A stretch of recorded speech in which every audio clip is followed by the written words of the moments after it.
السلام علیکم پیارے بچوں، آج جو کہانی ہم آپ کے پاس لے کر آئے ہیں یہ ایک بہت پرانی کہانی ہے اور اس کا نام ہے ہیملین کا چوہا بانسری بجانے والا، دا پائٹ پائپر آف ہیملن۔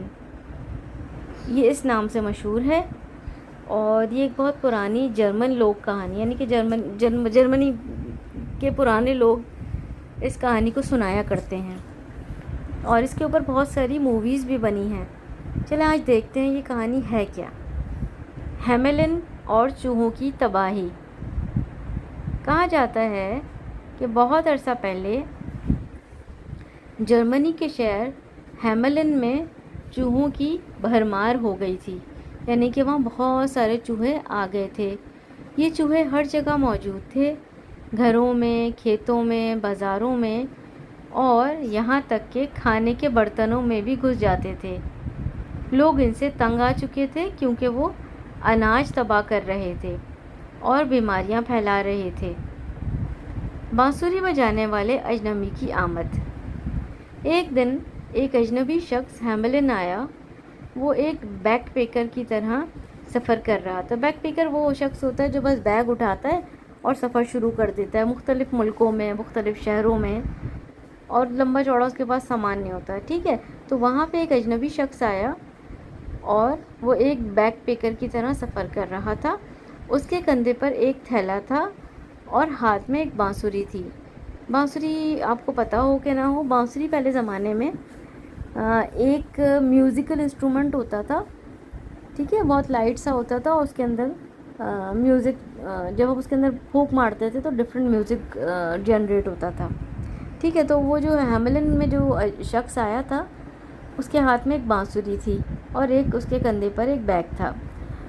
اس نے شہر والوں سے کہا، اگر میں تمہارے شہر کو ان چوہوں سے نجات دلا دوں تو تم مجھے انعام دو گے؟ شہر کے لوگوں نے فوراً حامی بھر لی اور وعدہ کیا کہ اگر وہ ایسا کرے گا تو اسے سونے اور چاندی سے نوازیں گے، یعنی کہ سونے اور چاندی انعام کے طور پر دیں گے۔ اچھا، اب کیا ہوا کہ بانسری کی جادوئی دھن، وہ شخص ایک گلی میں کھڑا ہو گیا اور اپنی بانسری بجانے لگا۔ جیسے ہی اس نے ایک خاص دھن بجائی، تمام چوہے گھروں اور دکانوں سے باہر نکلنے لگے۔ وہ جوک در جوک اس بانسری بجانے والے کے پیچھے چلنے لگے۔ جوک در جوک مطلب بہت زیادہ کوانٹٹی میں بہت سارے چوہے اس کے پیچھے چلنے لگے، جیسے کہ ان پر کوئی جادو ہو گیا ہو، اور وہ آگے اور وہ پیچھے پیچھے۔ وہ شخص انہیں بہلاتا ہوا ویزر ندی، یعنی کہ ریور ویسر کے تک لے گیا، اور جیسے ہی وہ پانی کے قریب پہنچے سب چوہے ایک ایک کر کے دریا میں کود گئے اور ڈوب گئے۔ ہیملن کے لوگوں نے سکون کا سانس لیا کیونکہ اب شہر بالکل صاف ہو چکا تھا اور یہاں کوئی چوہے نہیں تھے۔ لیکن یہاں پہ کہانی میں ایک ٹوسٹ آ گیا، وعدہ خلافی اور انجام۔ جب بانسری بجانے والا واپس آیا اور اپنا انعام مانگا تو شہر کے لوگوں نے مکاری دکھائی اور انکار کر دیا، یعنی کہ وہ بالکل سے بدل گئے۔ پہلے انہوں نے پرومس کیا تھا کہ وہ سونا اور چاندی دیں گے، لیکن اب انہوں نے انکار کر دیا کہ وہ نہیں دیں گے۔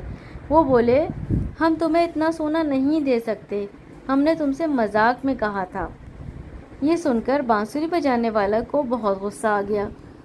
اس نے پھر سے اپنی بانسری اٹھائی، یعنی کہ وہ میوزیکل انسٹرومنٹ اٹھایا اور اس میں نئی طرح کی دھن بجانا شروع کر دیا، ایک نیا میوزک جنریٹ کیا۔ لیکن یہ میوزک تھوڑا اپوزٹ طریقے سے کام کرتا تھا کیونکہ وہ تو غصے میں آ گیا تھا۔ تو اس دفعہ اس نے کیا کیا، اس نے چوہے نہیں بلکہ شہر کے تمام بچے اس کے پیچھے چلنے لگے۔ مینس اب جو نیو میوزک تھا اس کا جو جادو تھا وہ ایسا تھا کہ پہلے تو چوہے چلتے تھے نا، اب اس کے جتنے بھی شہر میں بچے تھے نا سب اس کے پیچھے پیچھے چلنا شروع ہو گئے۔ وہ سب جادوئی طور پر اس کے سروں کے شہر میں آ گئے اور ناچتے ہوئے اس کے پیچھے چلنے لگے۔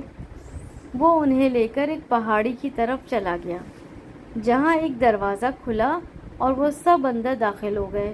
پھر وہ دروازہ ہمیشہ کے لیے بند ہو گیا، یعنی کہ شہر والوں نے تو جھوٹ بول کے دھوکہ دیا تھا نا، تو بانسری والے نے اس کے ساتھ اس کا بدلہ لیا اور سارے شہر کے بچوں کو ایک جگہ جا کے پہاڑ میں بند کر دیا۔ اب کیا ہوا؟ شہر کا افسوس۔ جب والدین نے دیکھا کہ ان کے بچے غائب ہو گئے ہیں تو وہ بہت روئے، چیخے اور پچھتائے، لیکن اب کچھ نہیں ہو سکتا تھا۔ وہ اجنبی بانسری بجانے والا ہمیشہ کے لیے جا چکا تھا اور ان کے بچے کبھی واپس نہیں آئے۔ یہ کہانی ہمیں سبق سکھاتی ہے کہ وعدہ خلافی کا انجام بھیانک ہو سکتا ہے اور لالچ ہمیشہ نقصان دیتی ہے۔ اس کا مطلب یہ کہ جو وعدہ کریں وہ پورا کرنا چاہیے اور جھوٹ نہیں بولنا چاہیے، ورنہ ہمیں کوئی بڑا نقصان بھی اٹھانا پڑ سکتا ہے۔